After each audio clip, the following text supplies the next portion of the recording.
दूसरी बात, अशोक चौधरी के नाम पर जो संपत्ति की बात कही गई है, हम लोग उस बात पर कायम हैं। 200 करोड़ की संपत्ति इन्होंने अर्जित की है। इन्होंने कैमरे पर आप लोगों को कहा कि 1 कट्ठा भी जमीन हो जाएगा तो मैं जन सुराज की गुलामी करूंगा।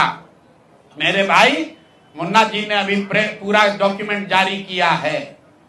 अगर या तो उसको आप रिबटल कीजिए कि ये आपका जमीन नहीं है, और अगर जमीन है तो जन सुराज की गुलामी मत कीजिए, बिहार के लोगों की गुलामी के लिए तैयार होइए, इस्तीफा दीजिए। नहीं इस्तीफा दीजिएगा तो आपका घेराव होगा, आपका राजनीति आपका नहीं करने देंगे।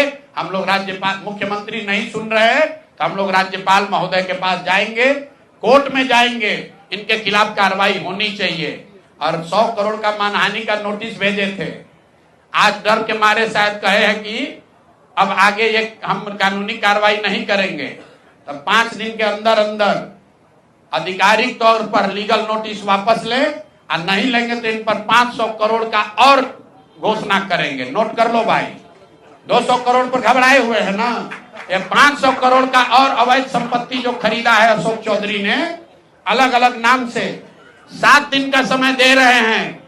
7 दिन के अंदर अंदर अगर अब इस बात के लिए माफी नहीं मांगे कि प्रशांत किशोर पर झूठा मानहानि का मुकदमा करने का केस तो नहीं किया है, नोटिस भेजे हैं, तो अगर 7 दिन के अंदर अंदर लीगली कैमरे के सामने आकर ये नोटिस वापस नहीं लिए तो इन पर 500 करोड़ का और जो अवैध संपत्ति ये कब्जा किए हैं, खरीदे हैं, उसकी सारी सूची आपके सामने जारी करेंगे।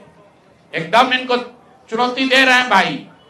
200 पर दिए हैं, 200 किए थे, 500 करोड़ का इनका पेपर तैयार है। पिछले 8 महीनों में इन्होंने 20,000 करोड़ से ज्यादा का कॉन्ट्रैक्ट दिया है। 20,000 से ज्यादा का कॉन्ट्रैक्ट भाई साहब ने दिया है, और हर कॉन्ट्रैक्ट में 5% पैसा कमीशन के तौर पर लिया गया है। अभी इतना ही बोल रहे हैं, अगले प्रेस कॉन्फ्रेंस तक अगर इन्होंने अपनी गलती नहीं मानी तो जिन लोगों के जरिए ये 5% पैसा वसूला गया है, वो लोग को प्रेस के सामने बैठाकर आपसे परिचय कराएंगे कि कौन लोगों ने ये 5% की रेट से पैसा वसूला है। और दूसरी बात, ये जो पैसा रिलीज हो रहा है 0.5% हर रिलीज में पैसा काटा जा रहा है। अभी जो 2 घटना आपने सुनी होगी नोट जलाने की, 2 इंजीनियर्स के घर पे जो नोट के गड्डी पकड़े गए हैं, वो वही पैसा है जो पैसा ये लोग कॉन्ट्रैक्टर को दिए। कॉन्ट्रैक्ट देने के लिए 5% लिया,